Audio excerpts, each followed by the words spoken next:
and then there were just a lot of growing pains even after we got married, just me learning how to navigate what things looked like in terms of, well, I have a stepson, and so there's an element of his mom being involved in a lot of things, and me just having to really figure out like, who are you, and just gunning up and knowing how to deal with that. So that was probably, I think, that was probably one of the most challenging times early on, is getting through that season. Yeah. And she dealt with it really well, because my family was still kind of entertaining my ex-wife, being at family functions and having to navigate all of that. Me having at that time, my youngest boy was like 3 or 4. Yeah. So having to navigate all those things. And a lot of that, I think, really brought us together a lot closer, because it was almost like me and her against the world. Yeah, absolutely. And absolutely. we made up our minds. Absolutely.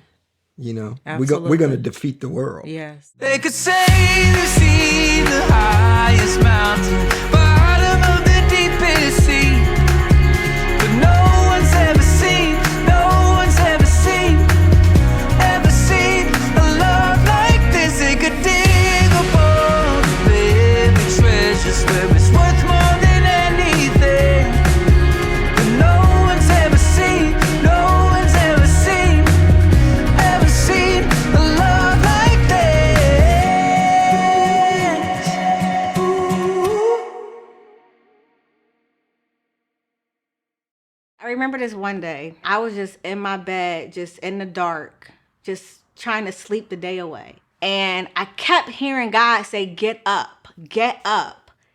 And I could not get up. Like, I did not want to get up. No part. I just wanted to just like lay there forever. And I remember he called me and he was like, I'm in the neighborhood. Just wanted to come check up on you. And he was like, are you up? You sleep? And I was like, oh, I'm up. Like, I just pretended like I was up and I wasn't in this funk. And he came over.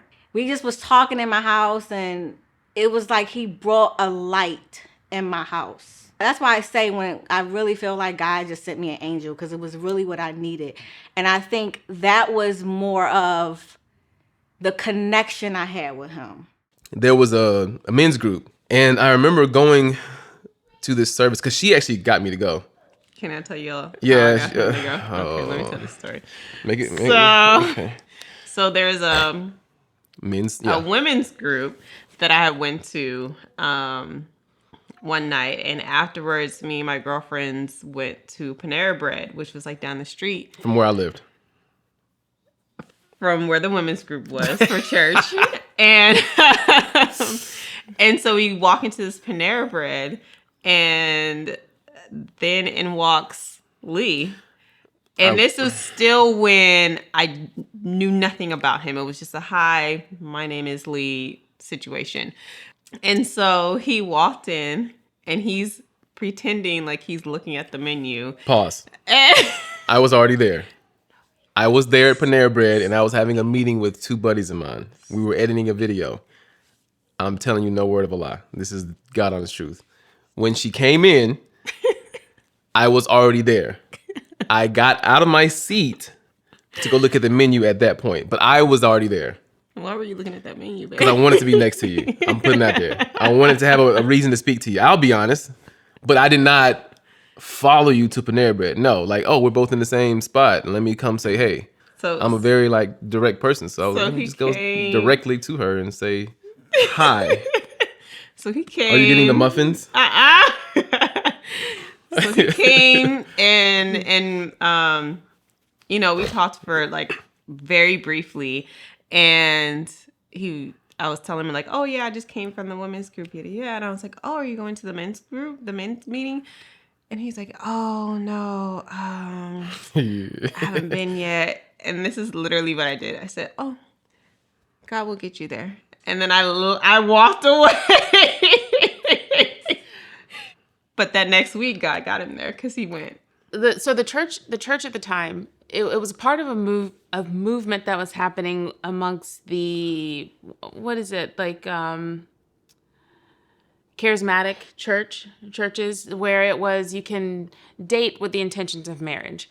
Anything outside of that, what is the purpose of it? And it's like, sure, they don't want you dating around, just hopping around from person to person. But what happens if you find someone that you want to be with, but your kids, who's thinking about getting married at 18? Yes, we were in the South, and I know that happens, but like we weren't thinking like that. So the church, we were both on the worship team. We actually were punished and kicked off of the worship team. We were removed from our leadership position because we wanted to date. And so the church at that time made it very confusing. But the pastors at that time were also very young. They were at that time 26.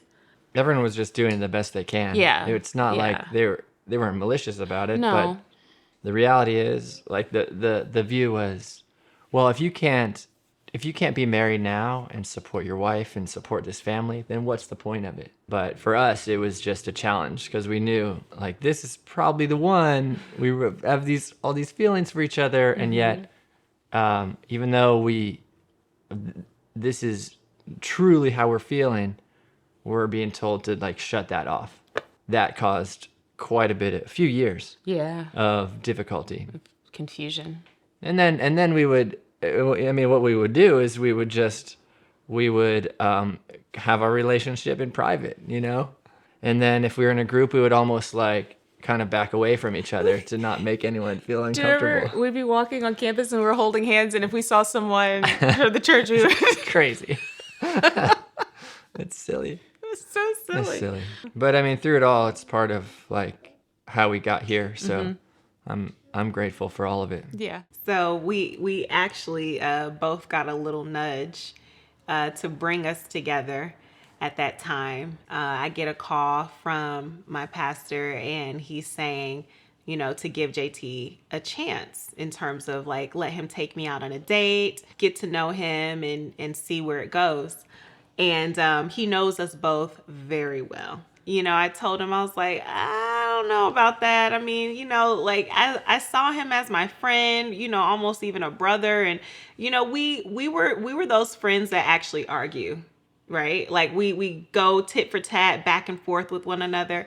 And so for me, I'm like, no, like I don't see it. And he's like, you know, just trust me, give him a chance. And I was like, I'll pray about it, but I don't even know. You know, later on, I find out he's in the car right next to him as he's on the phone with me. And so he's hearing everything I'm saying. I had no idea. So I get to the men's group, and I got to know one of the guys that was leading it. His name was Pierre. He was leading it. And he was like, hey, yo, brother, you want to say something? I'm like, yo, what? Sure. I mean, I'm not going to back down from, you know, whatever, if you need me to speak. And I stand up, and I say, hey, guys, my name is Lee. I'm from, you know, Florida. I said, so, let me see. Okay, so you know the girl, Ashley, that serves at church? And they were like, yeah. I was like, yeah, that's me. Whenever you're searching for your queen, let's just search past her. Amen. Let's not let you focus on her. Amen. So, and everyone was like, oh, this brother, hey, boy, you did that, boy. The very first date was the movies. Yeah. I asked her to the movies. We went to ArcLight, Yeah. right? Sherman Oaks? Yeah, we went to ArcLight. I know. I don't even remember what she said. We saw Paranormal Activity. We saw a I scary don't remember movie. it being there, but I remember it being that. I do remember running into the pastor of the church we were going to at the time. Yeah. And that's why I remember the scary movie, because he was like, what did you guys go see? No, what are you guys going to see? Yeah. And we were like, I was like, oh, Paranormal Activity. And he was like, He was like, oh. That's how I remember, because it was like, oh, Christian's not supposed to go see scary movies. I don't remember that, but it sounds very funny, so I'm going to go with that story because you can imagine a pastor say, okay, well, God bless you. What can I say it? Yeah, you say it. So Tell the truth. yeah, so the first kiss was amazing, and I'll never forget. It's funny because that we're talking about this, because we've been talking about this for the last month and a half. Yeah, or we just something. keep going back to that for some reason. I picked her up from the airport, And I was like thinking of setting up a whole lunch or whatever, and super romantic in the park or something like that.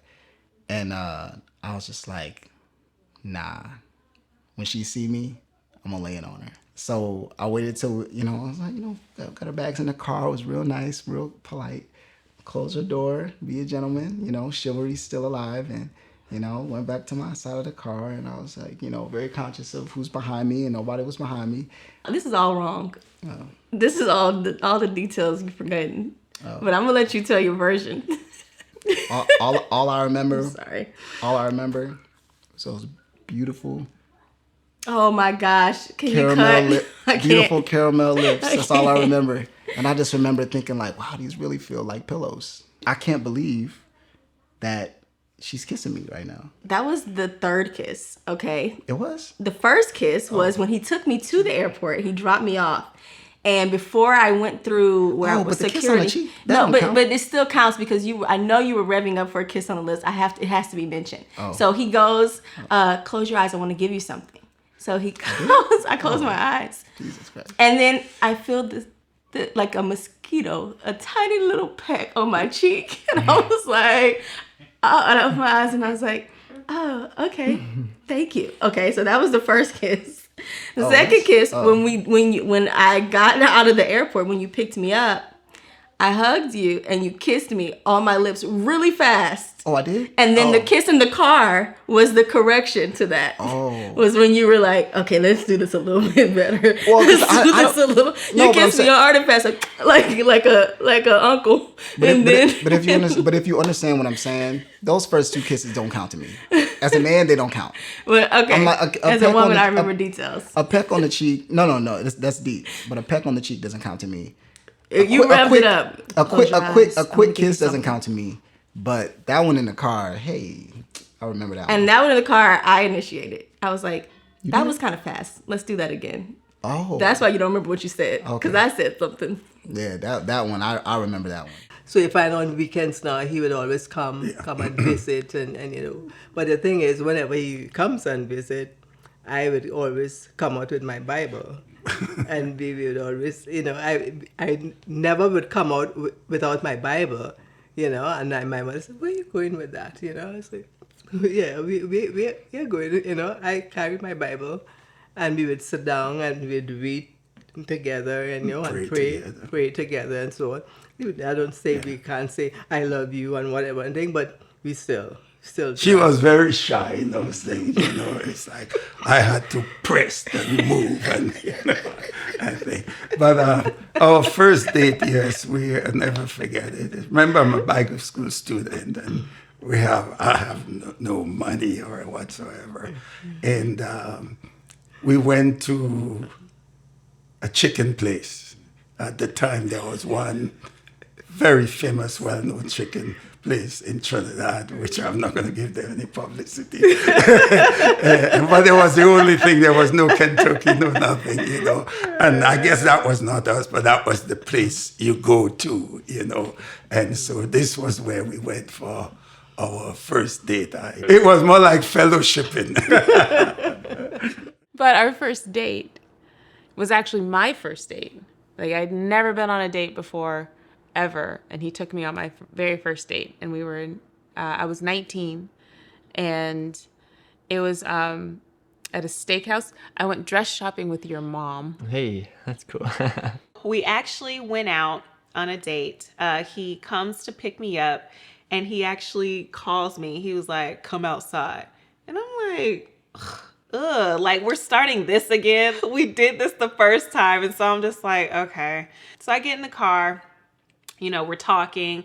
And it's very easy. It's very chill, laid back. And I'm like, thank you. Because the first time it just felt like we just are betting everything against it or for it. And so this time it just felt more easy. We went to CPK. We sat right across from each other. And we're just talking, and I am intrigued. I'm intrigued with this man. I'm looking at him, and it's as if like these veils were lifted from my eyes, or a veil was lifted from my eyes. and I'm seeing him in a completely different light. And I was even just really enjoying myself, so much so to where he was like, okay, you ready to go? And I'm just like, okay. But I really wasn't ready to go. I was like, I wanted to stay longer and talk to him and just really get to know this man that all over again in a completely different light that I had known at that point for... So it was like 4 or 5 years at that point. Yeah, I had known him for 4 or 5 years at that point, and I'm now really getting to know him. Our first dinner, our first date. Yeah. I saw her after service at our old church. Was it the first date? It was the Okay. It was a date in my eyes. He saw it as a date. I saw it as like, oh, I'm just going to go hang out. Wow. With my brother in Christ. We're still doing this. Anyway, ahead. I saw her at church, and I mentioned how I was going to go get some food at Bossa Nova. Mm-hmm. And she said, oh, I love Bossa Nova. So for me, I was like, got her. You feel me? There it is. Got her. Because that was her kind of inviting herself. Actually, it wasn't. But I was going to invite. I was going to invite her anyway. It wasn't until after it came out where it's like, really, Ashley? Yeah. You done told this man you off for a whole week of work. Yeah, so she told me and you talking about you like Bossa Nova, like yeah. So that week she was actually off because it was spring break. So there was no excuse. So she had to go. So we went to dinner, had a great time, and we sat for like 3 hours, 4 hours. Mm-hmm. It was a few hours. We just sat, conversed, had a good time, and. It's funny because she says she thinks that I paid the waiter to take a long time. Look, that waiter was taking his dear sweet time. We had our own little section. There was nobody else around us. I said, it was a nice vibe. Man. It was a nice vibe. And then she tried to play me again. The check comes out. Oh, let me what are you doing? We don't do that. What are you doing? No, boo boo. Put your wallet. Put it away. It wasn't a date in my eyes. So she says in her eyes it wasn't a date. And here we are, dated 7 years later. So it was a date. So, as I said, whenever he would visit, I would come out with my Bible and everything. But then at home, they moved the piano downstairs. So he said, let's go downstairs. I'm not too sure. And then we went downstairs. So we went downstairs. I think I played the piano and everything. And then so I said, I don't know. I never did this, and I just don't know. You will have to teach me. And so, see, I can teach you. I will teach you. I'll show you. And so that was our first. I realized there and then that what I was getting was really a gift from God. She was not frivolous, worldly. So it's like it put me in an environment where my mindset, if I want that gift, I got to play within those rules, and there was absolutely no compromising, in that, and had to play within those rules. As time, yes, the feelings started to evolve, but he was so consistent. Like, I remember he would be like, I want you. Like, he would say this to me, like, I want you. I remember we had that moment, like you were at my front door and I was in the house. It was a moment, if I'm honest, when he kept saying, I want you, I knew what he meant. It wasn't in a sexual way, but it was one of the moments where if I was vulnerable, and if I didn't make him leave, it would have led to something else because we were together. Man, you tell me? No, I'm playing. But the one thing I respected about him, he was celibate. So I knew it wasn't I want you in that light, but I wasn't intentionally celibate. I was just celibate because I didn't have anybody. You know what I mean? I was trying, man. I was trying. I was celibate, but I was trying. He did good. Had a couple, until we really start, But anyway, couple, moments, but it's pretty consistent. I don't remember the first time we talked about it, but. Because men don't remember details, but I remember the feeling or the time period, and I remember early on we talked about it. Yeah, I remember the understanding that we had, like that we were gonna wait. That we were gonna wait, and it's funny because at the time it was important to her.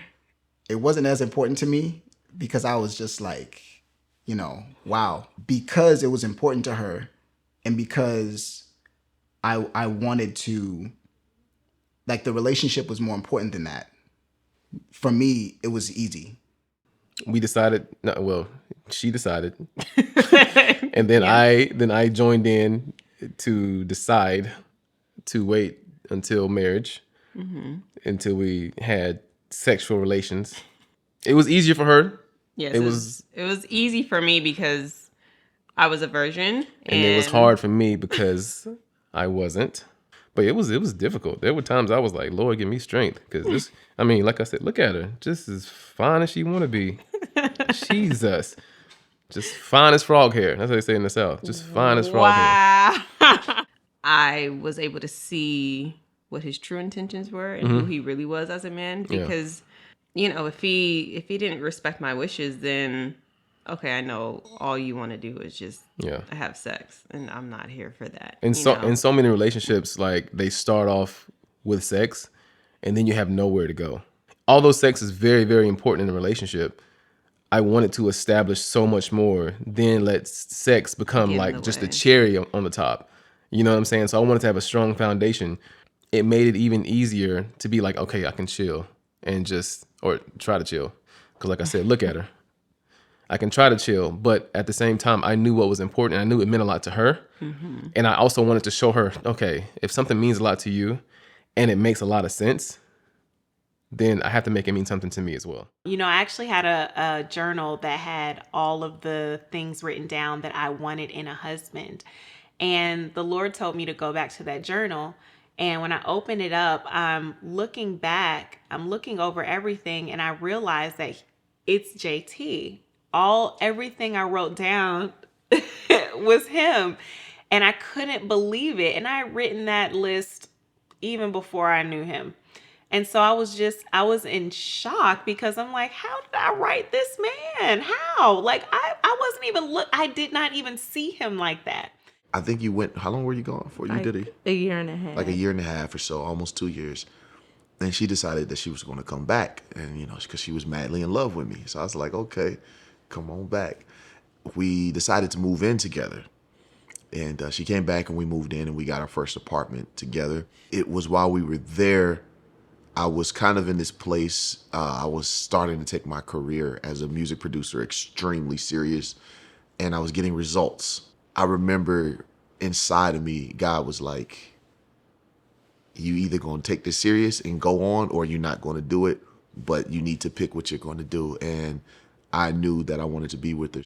My proposal was very spontaneous. It was very spontaneous. Again, I was a young man, but it was very spontaneous. And but it was enough to move her. And I went and I proposed to her, and she was with it. We had a bond created already in friendship. So when everything changed to me being the apple of her eye, oh my goodness, it just made it a lot stronger. It just made that bond, I think, more impenetrable. There were some times that, people confronted us. I remember her grandmother telling me, look, if you playing, I'm going to be your worst enemy, because I had to literally ask her grandmother and grandfather for her hand in marriage, and then go and ask her mom and dad. And I don't know, I think her grandmother, even though she liked me and she supported the relationship, she was the toughest. She was like, that's my granddaughter, don't play. I hurt you, boy. During Christmas, she would sometimes go home, and things didn't work out for her to go home this time. Mm-hmm. And I've always loved Christmas growing up, and she didn't really love it all that much. Yeah, it got a little rough for me for Christmas time. We planned, after she wasn't able to go home, for her to come spend some time with my family. So I had the ring already, and I took her horseback riding, which it was a perfect day. It was beautiful. Beautiful. It was so nice. It was through the woods. This is Christmas Eve. It was Christmas Eve. At the end of it, we had a little picnic set up. But it wasn't set up when we started. Yeah. So when we came back around, the whole table had been set up. I was like, oh, that's nice. A picnic. It turned out it was for me. It was for her, and I had like a few different gifts, just representing some different things. It was I did a pretty good. You job. did a very good job. It was fun. And then he said, I wanted to wait to say I love you until I knew how I wanted my wife to be. And so he told me that was like one of the first times that he said like I love you, and it was so much emotion. And he proposed to me, and I actually said no first, but it was no. I mean yes. All I can remember is he knew he had to ask my daddy if he could marry me. And I remember very vividly that daddy was in the field sucking tobacco. I think Earl went down at Tobacco Road where daddy was and asked if he could marry me. This is the correct version. They were at the tobacco barn taking out tobacco on a Monday morning. And she had a point, and I respected Daisy May and Walter to the highest. They were, well, like that. I did brave the nerve to go and ask them. Asked her what? Asked that I might marry their daughter, and they graciously said yes. That same day that I asked for her, asked the parents could I marry their daughter, and of course they said yes. And we were married in Emporia, Virginia, approximately 12 o'clock that day, by a registered deed by the name of Meade Taylor in Emporia, Virginia. He sent me some cards to show me what his country looked like and everything.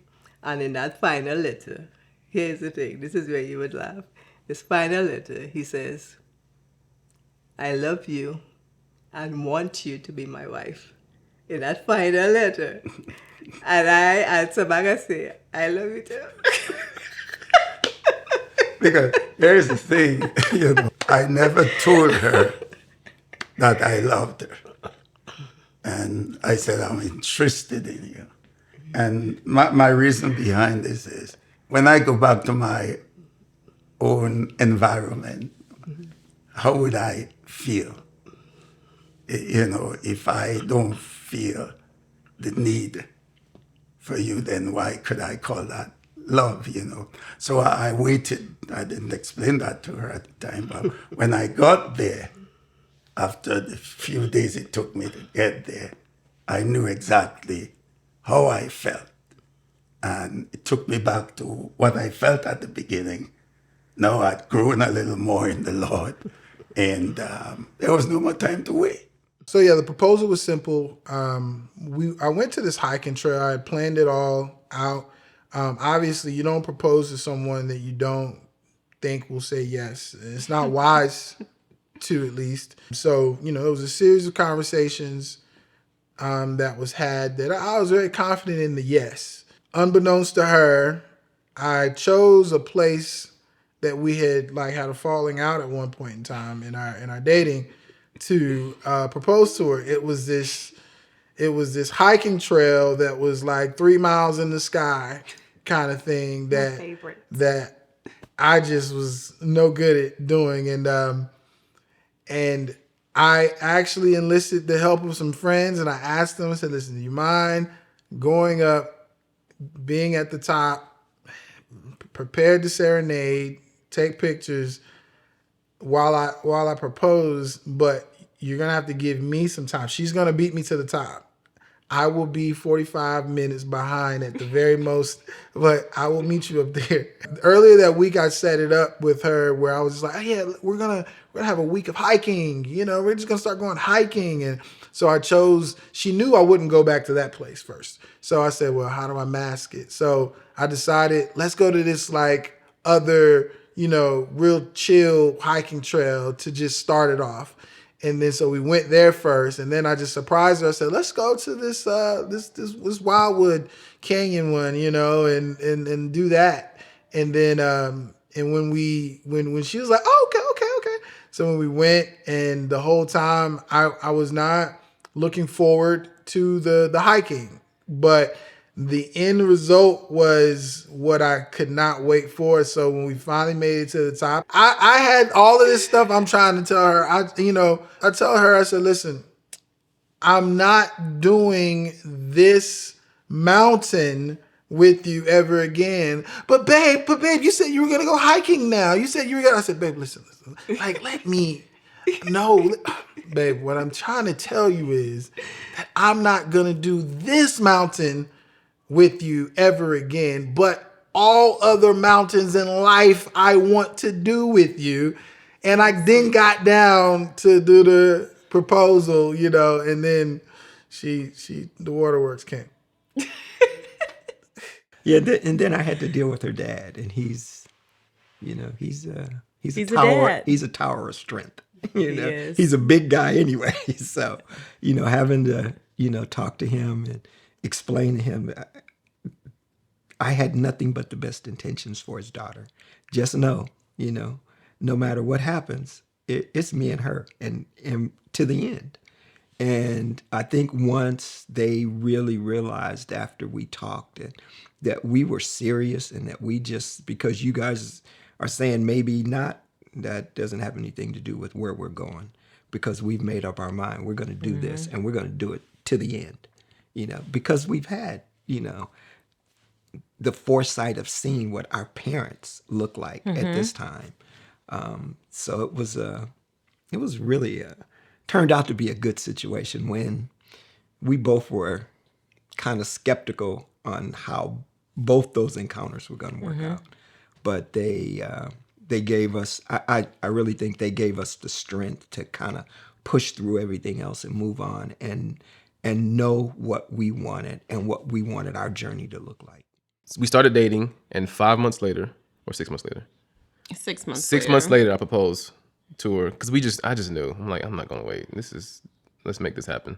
So for the proposal, it was at my house, and I'm in entertainment, so I had lights. I set up an audition, like a fake audition. And when she came in from work that day, I had all of her friends, all of her relatives, not all of them, but the close ones. and I had them in a separate bedroom. So when she came in, she saw me standing in front of a camera with the lights, with the camera. And I said, hey, babe, come here real quick. I need you to be my stand-in so I can see where the lighting is, if it needs to be adjusted, right? So she came and she stood in. And I said, close your eyes because I'm going to cut this light on. It's going to be very, very bright. So she was like, okay. And she closed her eyes. And I cut the light on so she could see. It was actually, when your eyes are closed, you can still see when the light turns on. It was very bright.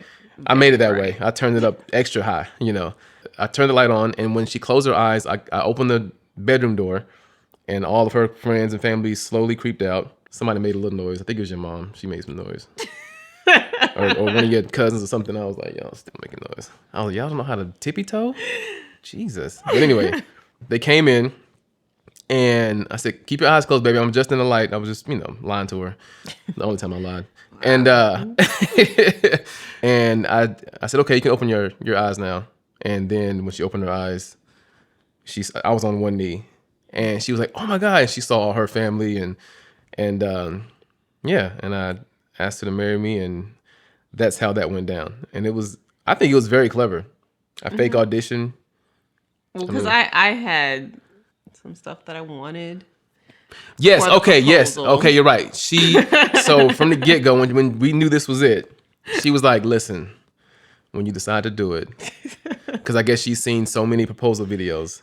She said, "I want anything. You have bad lighting." Yeah, she said, "I want good sound and I want great lighting." So I go into my head. I'm like, okay, how can I make this work? Great sound, great lighting. So I literally set up an audition to where the sound couldn't be any better, and the lighting couldn't be any better. So I think it was perfect. So she got everything she wanted. Mm-hmm. It was actually I pat myself. It was very creative. And we got it done. And I was very, very happy. And she was very, very, very, very, very happy. So he proposed to me the very first time he proposed. There was 2 proposals really, but the first time he proposed without a ring. So here goes this young guy, like, his career is like moving and it's, he's doing pretty good. And he's like, he proposes to me, and I'm like, oh yeah, okay, but where's my ring? Mm-hmm. And I was like, yeah, I took it serious, but a woman, like, I don't know. We kind of need to have that, like, official, that seal. That ring is a seal, and so, or a symbolic, I was being a little overzealous at the time. Just a yeah, little he was. bit overzealous. But he was like, I promise you, the first time I get a big check, I'm going to go get your ring. And so. Well, what was funny is I got a big check a week later. I went and got the ring a week later, and I did the proposal the right way. And everybody was there. My family was there. We were outside. And then I was like, okay, gave her the ring. She didn't really believe it at this point.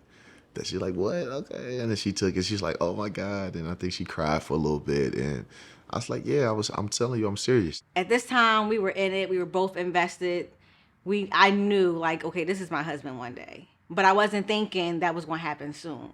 So for me, I was like, okay, 30, that's a transitional year. I have to do something big. And I was in this place of, I know who I am now. I know where I'm going. I wanted to, like, it was like a rebirthing for me. So I invited 30 of my closest friends to my house, and I asked them to all wear white. And for me, it wasn't them celebrating me.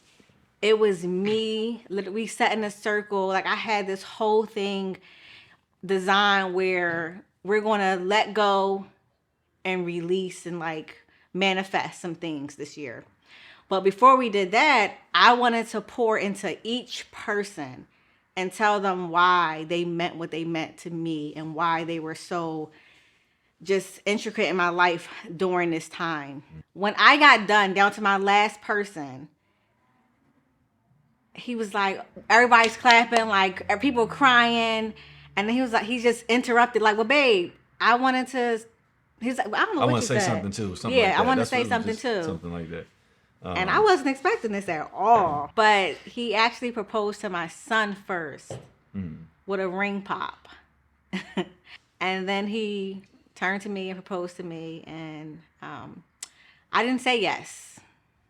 I said, of course.